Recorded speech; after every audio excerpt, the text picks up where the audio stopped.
Hi hello guys, welcome back to Aadya colourful. ನಾನು Suma. Friends, ಇವತ್ತಿನ ವಿಡಿಯೋದಲ್ಲಿ ಒಂದು ಸ್ನ್ಯಾಕ್ಸ್ ರೆಸಿಪಿನ ಶೇರ್ ಮಾಡ್ತಾ ಇದ್ದೀನಿ. ಖಂಡಿತ ತುಂಬಾ ಈಸಿಯಾಗಿ ಮತ್ತು ಟೇಸ್ಟಿಯಾಗಿ ಮಾಡುವಂತಹ ಒಂದು ಶಂಕರ್ಪಾಳಿ ರೆಸಿಪಿನ ನಿಮ್ಮ ಜೊತೆ ಶೇರ್ ಮಾಡ್ಕೊಳ್ತಾ ಇದ್ದೀನಿ. ಫ್ರೆಂಡ್ಸ್, ಈ ರೀತಿ ಬಾಯಲ್ಲಿಟ್ಟರೆ ಕರಗುವಂತಹ ಒಂದು ಶಂಕರ್ಪಾಳಿ ಮಾಡುವ ಒಂದು ಹೊಸ ವಿಧಾನವನ್ನು ನಿಮ್ಮ ಜೊತೆ ಶೇರ್ ಮಾಡ್ಕೊಳ್ತಾ ಇದ್ದೀನಿ. ತುಂಬಾ ಈಸಿಯಾಗಿ ಮತ್ತು ಕ್ರಿಸ್ಪಿಯಾಗಿ ಪದರವಾಗಿ ಇರುವಂತಹ ಒಂದು ಶಂಕರ್ಪಾಳಿ ರೆಸಿಪಿನ ಹೇಗೆ ಮಾಡೋದು ಅಂತ ಇವತ್ತಿನ ವಿಡಿಯೋದಲ್ಲಿ ನೋಡೋಣ. ಸೊ ಈ ಒಂದು ಶಂಕರ್ಪಾಳಿ ಮಾಡೋದಕ್ಕೆ ಮೊದಲನೇದಾಗಿ 1 ಕಪ್ ಆಗುವಷ್ಟು ನಾನು ಮೈದಾ ಹಿಟ್ಟನ್ನು ತಗೊಳ್ತಾ ಇದ್ದೀನಿ. ನೋಡ್ಬೋದು ನೀವು, ಈ ಒಂದು ಕಪ್ಪಿನ ಅಳತೆಯಲ್ಲೇ ನಾನು ಎಲ್ಲ ಇಂಗ್ರೀಡಿಯೆಂಟ್ಸ್ನು ಕೂಡ ತಗೊಳ್ತೀನಿ ಫ್ರೆಂಡ್ಸ್. ಓಕೆ, 1 ಕಪ್ ಆಗುವಷ್ಟು ಮೈದಾ ಹಿಟ್ಟನ್ನು ಒಂದು ಬೌಲಿಗೆ ಹಾಕ್ಕೊಳ್ತಾ ಇದ್ದೀನಿ. ನಂತರ ಇದಕ್ಕೆ 3ರಿಂದ 4 ಟೇಬಲ್ ಸ್ಪೂನ್ ಆಗುವಷ್ಟು ನಾವು ಚಿರೋಟಿ ರವನ ಹಾಕ್ಕೊಳ್ಬೇಕು. ನೋಡಿ, ಇಷ್ಟು ನಾನು ಚಿರೋಟಿ ರವನ ಹಾಕ್ಕೊಂಡಿದ್ದೀನಿ. ನಂತರ ಅದೇ ಕಪ್ಪಿನ ಅಳತೆಯಲ್ಲಿ 1 ಕಪ್ ಆಗುವಷ್ಟು ನಾವು ಗೋಧಿ ಹಿಟ್ಟನ್ನು ಹಾಕ್ಕೊಳ್ಳೋಣ. ಫ್ರೆಂಡ್ಸ್, ನೀವು ಯಾರಾದರೂ ಫಸ್ಟ್ ಟೈಮ್ ನನ್ನ ಚಾನಲ್ಗೆ ವಿಸಿಟ್ ಮಾಡಿದರೆ ಪ್ಲೀಸ್ ನನ್ನ ಚಾನಲ್ನ ಸಬ್ಸ್ಕ್ರೈಬ್ ಮಾಡ್ಕೊಳ್ಳಿ, ಹಾಗೆ ಲೈಕ್ ಮಾಡಿ ಮತ್ತು ಶೇರ್ ಮಾಡಿ ಫ್ರೆಂಡ್ಸ್. ಓಕೆ, ನೋಡ್ಬೋದು 1 ಕಪ್ ಆಗುವಷ್ಟು ಗೋಧಿ ಹಿಟ್ಟನ್ನು ಹಾಕ್ಕೊಳ್ತಾ ಇದ್ದೀನಿ. ನೀವು ಬೇಕು ಅಂದರೆ ಇದನ್ನು ಬರೀ ಗೋಧಿ ಹಿಟ್ಟಲ್ಲೂ ಕೂಡ ಮಾಡ್ಬೋದು, ಅಥವಾ ಬರೀ ಮೈದಾ ಹಿಟ್ಟಲ್ಲೂ ಕೂಡ ನೀವು ಮಾಡ್ಬೋದು ಫ್ರೆಂಡ್ಸ್. ತುಂಬಾ ಚೆನ್ನಾಗಿರುತ್ತೆ. ಆದರೆ ಮೈದಾ ಹಿಟ್ಟು ಅಷ್ಟೊಂದು ಆರೋಗ್ಯಕ್ಕೆ ಒಳ್ಳೆಯದಲ್ಲ. ಹಾಗಾಗಿ ನಾನು ಗೋಧಿ ಹಿಟ್ಟು ಮತ್ತು ಮೈದಾ ಹಿಟ್ಟು ಎರಡನ್ನೂ ಕೂಡ ಉಪಯೋಗಿಸಿ ಮಾಡ್ಕೊಳ್ತಾ ಇದ್ದೀನಿ. ಸೊ ಈಗ ಒಂದ್ಸಲ ಮಿಕ್ಸ್ ಮಾಡ್ಕೊಂಡಿದ್ದೀನಿ.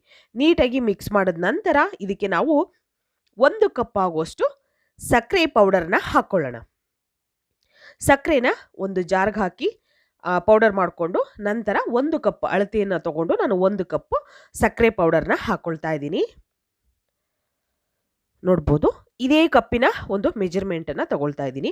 ಸೊ ನೀವು ಯಾವುದೇ ಒಂದು ಕಪ್ಪು ಅಥವಾ ಬೌಲು ಯಾವುದನ್ನು ಬೇಕಿದ್ರೂ ತಗೊಳ್ಳಿ ಫ್ರೆಂಡ್ಸ್. ಒಂದೇ ಅಳತೆ ಇರಬೇಕು ಎಲ್ಲದೂ ಕೂಡ. ಸೊ ಆವಾಗ ನಮಗೆ ಯಾವುದೇ ರೆಸಿಪಿಗಳನ್ನು ಮಾಡಬೇಕಾದ್ರೆ ನಮಗೆ ಖಂಡಿತವಾಗ್ಲೂ ತುಂಬ ಚೆನ್ನಾಗಿ ಬರುತ್ತೆ. ಹಾಗಾಗಿ ಸೊ 1 ಕಪ್ ಸಣ್ಣ ಕಾಫಿ ಕುಡಿಯೋ ಲೋಟಗಳು ಇರುತ್ತಲ್ಲ, ಸೊ ಆ ಲೋಟದಲ್ಲೂ ಕೂಡ ತಗೊಳ್ಬೋದು, ಅಥವಾ ಈ ಥರ ಬೌಲ್ಗಳು ಕೂಡ ತಗೊಳ್ಬೋದು ನೀವು. ಈಗ ಮಿಕ್ಸ್ ಮಾಡ್ಕೊಳ್ತಾ ಇದ್ದೀನಿ. ಫಸ್ಟು ಎಲ್ಲದನ್ನು ಕೂಡ ಹಾಕಿ ನೀಟಾಗಿ ಮಿಕ್ಸ್ ಮಾಡ್ಕೊಳ್ಳೋಣ. ಹೀಗೆ ಮಿಕ್ಸ್ ಮಾಡಿದ ನಂತರ ನಾನು ಬೆಣ್ಣೆನ ಕರಗೋದಕ್ಕೆ ಇಟ್ಟಿದ್ದೀನಿ. ಬೆಣ್ಣೆ ಅಥವಾ ತುಪ್ಪ ಅಥವಾ ಆಯಿಲ್ ಯಾವುದನ್ನು ಬೇಕಿದ್ರೂ ಹಾಕ್ಕೊಳ್ಬೋದು ಫ್ರೆಂಡ್ಸ್. ಓಕೆ, ಕರಗಿರೋಂಥ ಒಂದು ಬೆಣ್ಣೆನ ಹಾಕ್ಕೊಳ್ತಾ ಇದ್ದೀನಿ ನಾನಿಲ್ಲಿ. ನಂತರ ಈಗ ಇದನ್ನು ಮಿಕ್ಸ್ ಮಾಡ್ಕೊಳ್ಳೋಣ ನೀಟಾಗಿ. ಫಸ್ಟ್ ಒಂದ್ಸಲ ಇದು ಬಿಸಿ ಇರುತ್ತೆ, ಸೊ ಕೈಯಲ್ಲಿ ಮಾಡೋಕ್ಕೆ ಹೋಗಬೇಡಿ. ಒಂದು ಸ್ಪೂನ್ ತಗೊಂಡು ಈ ರೀತಿ ಮಿಕ್ಸ್ ಮಾಡ್ಕೊಳ್ಳಿ. ಹೀಗೆ ಇದನ್ನು ಮಿಕ್ಸ್ ಮಾಡ್ಕೋಬೇಕು ಹಿಟ್ಟನ್ನು. ಸೊ ತುಂಬಾ ಚೆನ್ನಾಗಿ ಬರುತ್ತೆ ಫ್ರೆಂಡ್ಸ್. ಖಂಡಿತವಾಗ್ಲೂ ನೀವು ಸುಮಾರು ಸಲ ಮನೆಯಲ್ಲಿ ಶಂಕರ್ಪಾಳಿ ರೆಸಿಪಿನ ತಯಾರಿಸಿರ್ತೀರ. ಆದರೆ ಈ ರೀತಿ ನೀವು ತಯಾರಿಸಿದ್ರೆ ಖಂಡಿತ ಪದರವಾಗಿ ಮತ್ತು ನೀವು ಅಷ್ಟು ಮೃದುವಾಗಿ ಬರುತ್ತೆ. ಖಂಡಿತ ಈ ವಿಧಾನದಲ್ಲಿ ಒಂದ್ಸಲ ಶಂಕರ್ಪಾಳಿನ ತಯಾರಿಸಿ ನೋಡಿ. ಓಕೆ, ಸೊ ಈಗ ನೋಡಿ ನಾನು ಈ ರೀತಿ ಮಿಕ್ಸ್ ಮಾಡ್ಕೊಳ್ತಾ ಇದ್ದೀನಿ. ಕರೆಕ್ಟಾಗಿ ನೀಟಾಗಿ ಮಿಕ್ಸ್ ಮಾಡ್ಕೊಂಡ ನಂತರ ನಾವು ಇದನ್ನು ಕಲಿಸೋದಕ್ಕೆ ಮಾಮೂಲಿಯಾಗಿ ನಾವು ಫಸ್ಟು ನೀರನ್ನು ತಗೊಂಡು ಹಿಟ್ಟನ್ನು ಕಲಿಸ್ಕೊಳ್ತೀವಿ. ಬಟ್ ನಾನು ಇದಕ್ಕೆ ನೀರನ್ನು ಉಪಯೋಗಿಸ್ತಾ ಇಲ್ಲ, ಹಾಲನ್ನು ಹಾಕ್ಕೊಳ್ತಾ ಇದ್ದೀನಿ. ಸೊ ಹಾಲು ಹಾಕಿ ನಾವು ಈ ಶಂಕರ್ಪಾಳಿ ರೆಸಿಪಿನ ಮಾಡಿದ್ರೆ ಖಂಡಿತ ಟೇಸ್ಟ್ ಕೂಡ ಸೂಪರ್ ಅನಿಸುತ್ತೆ. ಸೊ ಹಾಗಾಗಿ ನಾನು ನೋಡಿ ಇಲ್ಲಿ ಬೇಕಾಗೋದು ಒಂದು ಅರ್ಧ ಕಪ್ ಹಾಲು ಬೇಕಾಗ್ಬೋದು ಅಷ್ಟೇ. ಈಗ ಮಿಕ್ಸ್ ಮಾಡ್ಕೊಳ್ಳೋಣ. ಸ್ವಲ್ಪನೇ ಹಾಲನ್ನು ಹಾಕ್ಕೊಳ್ತಾ ಹಿಟ್ಟನ್ನು ಕಲಿಸ್ಕೋಬೇಕು. ಒಂದೇ ಸಲ ನಾವು ಹಾಲು ಜಾಸ್ತಿ ಹಾಕೋದ್ರಿಂದ ಸಕ್ಕರೆ ಬೇರೆ ಹಾಕಿರ್ತೀವಿ ಫ್ರೆಂಡ್ಸ್. ನಿಜ, ನೀವು ಸ್ವಲ್ಪ ಬಿಸಿ ಹಾಲು ಕೂಡ ಹಾಕಬೇಡಿ, ಹಾಗೆ ಪೂರ್ತಿ ತಣ್ಣಗಿರೋವಂಥ ಹಾಲನ್ನು ಹಾಕಿ. ಓಕೆ, ಸೊ ಪೂರ್ತಿ ಸ್ವಲ್ಪನೂ ಬಿಸಿ ಇರಬಾರ್ದು. ಓಕೆ, ಬಿಸಿ ಇರೋ ಹಾಲನ್ನು ಉಪಯೋಗಿಸ್ಬೇಡಿ, ತಣ್ಣಗಿರಬೇಕು. ಆ ಹಾಲನ್ನು ಹಾಕ್ಕೊಳ್ಳಿ. ನೋಡಿ, ನಾನು ಸ್ವಲ್ಪನೇ ಹಾಕ್ಕೊಳ್ತಿದ್ದೀನಿ. 1 ಸ್ಪೂನ್ ಸಹಾಯದಿಂದ ನೀವು ಹಾಲನ್ನು ಹಾಕ್ಕೊಂಡ್ರೂ ಕೂಡ ಸರಿಯಾಗುತ್ತೆ. ಯಾಕೆ ಅಂತಂದರೆ ಬೌಲಲ್ಲಿ ಹಾಕೋದ್ರಿಂದ ಒಂದೊಂದು ಸಲ ಜಾಸ್ತಿ ಹಾಲು ಬೀಳೋ ಅಂಥ ಚಾನ್ಸಸ್ ಇರುತ್ತೆ. ಆವಾಗ ನಿಮಗೆ ಹಿಂಸೆ ಆಗಿಬಿಡುತ್ತೆ. ಸೊ ಮತ್ತೆ ಹಿಟ್ಟು ತಳ್ಳಗಾದರೆ ಈ ಒಂದು ರೆಸಿಪಿ ಅಂತೂ ಚೆನ್ನಾಗಿ ಬರೋದೇ ಇಲ್ಲ. ಸೊ ಹಾಗಾಗಿ ನೀಟಾಗಿ ಬರಬೇಕು ಅಂದರೆ ಸ್ವಲ್ಪ ಹಾಲನ್ನು ಹಾಕ್ಕೊಂಡು ಕಲಿಸ್ಕೊಳ್ಳಿ. ನಂತರ ನೋಡಿ, ಇಷ್ಟು ಗಟ್ಟಿ ಇರಬೇಕು.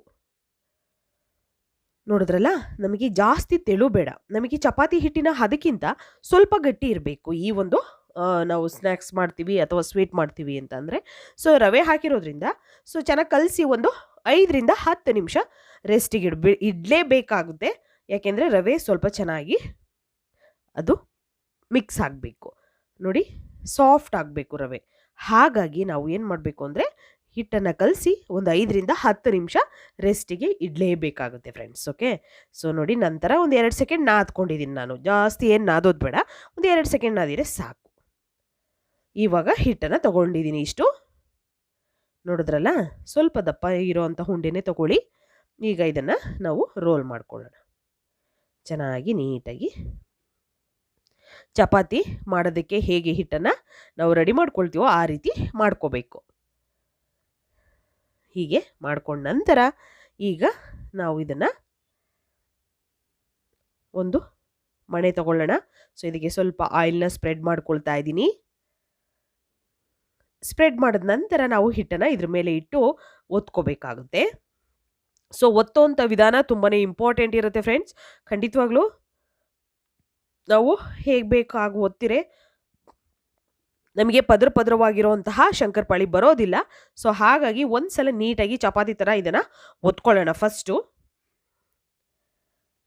ನೋಡಿ, ದಪ್ಪನೇ ಇರಲಿ, ಜಾಸ್ತಿ ತೆಳ್ಳಗೇನು ಬೇಡ, ಸ್ವಲ್ಪ ದಪ್ಪನೇ ಇದ್ದರೂ ನಡೆಯುತ್ತೆ. ಸೊ ಹೀಗೆ ನಾನು ಇದನ್ನು ಫಸ್ಟು ಎಷ್ಟಾಗುತ್ತೋ ಅಷ್ಟು ನಾವು ಲಟ್ಟಿಸ್ಕೊಳ್ಳೋಣ. ಇದನ್ನು ಸ್ವಲ್ಪ ತೆಳ್ಳಗೆ ಲಟ್ಟಿಸ್ಕೊಳ್ಳೋಣ ಫಸ್ಟಿಗೆ. ಹೀಗೆ ಲಟ್ಸಿದ ನಂತರ ನಾವು ಇದನ್ನು ಸ್ವಲ್ಪ ಮೇಲ್ಗಡೆ ಆಯಿಲ್ನ ಸ್ಪ್ರೆಡ್ ಮಾಡ್ತಾ ಇದ್ದೀನಿ ನಾನು. ನಂತರ ಹೀಗೆ ಇದನ್ನು ಮಡಚ್ತೀನಿ. ನೋಡ್ತಿದ್ರಲ್ಲ, ಈ ರೀತಿ ಮಡಚ್ಕೊಳ್ಳೋಣ. ಹೀಗೆ ಇದನ್ನು ಮಡಚಿದ ನಂತರ ಮತ್ತೆ ಸ್ವಲ್ಪ ಎಣ್ಣೆನ ಸ್ಪ್ರೆಡ್ ಮಾಡಿ ನಂತರ ಇವಾಗ ನಾನು ಈ ಥರ ದಪ್ಪ ಲೇಯರ್ ಮಾಡ್ಕೊಂಡಿದ್ದೀನಿ. ಅದನ್ನು ಇವಾಗ ಇದನ್ನು ಲಟ್ಟಿಸ್ಕೋಬೇಕು. ಜಾಸ್ತಿ ತೆಳ್ಳಗೆ ಲಟ್ಟಿಸ್ಬಾರ್ದು, ಸ್ವಲ್ಪ ದಪ್ಪನೇ ಇರಬೇಕು.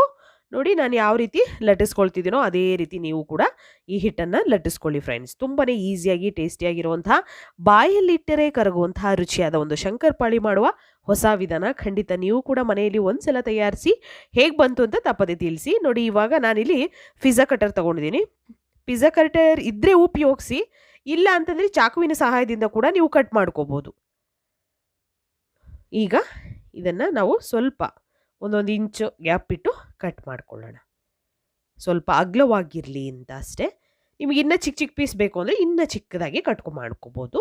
ಸೊ ನೋಡಿ, ಈ ರೀತಿ ಪಿಜ್ಜಾ ಕಟರಲ್ಲಿ ನೀಟಾಗಿ ಕಟ್ಟಾಗುತ್ತೆ. ಇದ್ದರೆ ಉಪಯೋಗಿಸಿ, ಇಲ್ಲ ಅಂತಂದರೆ ಚಾಕುವಿನಿಂದ ಕಟ್ ಮಾಡ್ಕೋಬೋದು. ಹೀಗೆ ನೋಡಿ, ನಿಮಗೆ ಯಾವ ಶೇಪ್ ಬೇಕೋ ಆ ಶೇಪಲ್ಲಿ ನೀವು ಕಟ್ ಮಾಡ್ಕೋಬೋದು ಫ್ರೆಂಡ್ಸ್. ಓಕೆ, ನಾನಿಲ್ಲಿ ಸ್ಕ್ವೇರ್ ಶೇಪಲ್ಲಿ ಕಟ್ ಮಾಡಿ ನಿಮಗೆ ತೋರಿಸ್ತಾ ಇದ್ದೀನಿ. ಹೀಗೆ ಕಟ್ ಮಾಡ್ಕೊಂಡಿರೋಂತಹ ಒಂದು ಪೀಸಸ್ನೆಲ್ಲ ನಿಧಾನವಾಗಿ ನಾವು 1 ಬೈ 1 ತೆಗೆಯೋಣ. ನೋಡಿ, ಇಷ್ಟು ದಪ್ಪ ಇದೆ. ಜಾಸ್ತಿ ನಾನು ತೆಳ್ಳಗೂ ಲಟ್ಸಿಲ್ಲ, ಹಾಗೆ ಜಾಸ್ತಿ ದಪ್ಪನೂ ಕೂಡ ಆಗಿಲ್ಲ. ಇಷ್ಟಿದೆ. ಎಣ್ಣೆಯಲ್ಲಿ ಬಿಟ್ಟಾಗ ಮತ್ತೆ ಸ್ವಲ್ಪ ದಪ್ಪ ಆಗುತ್ತೆ.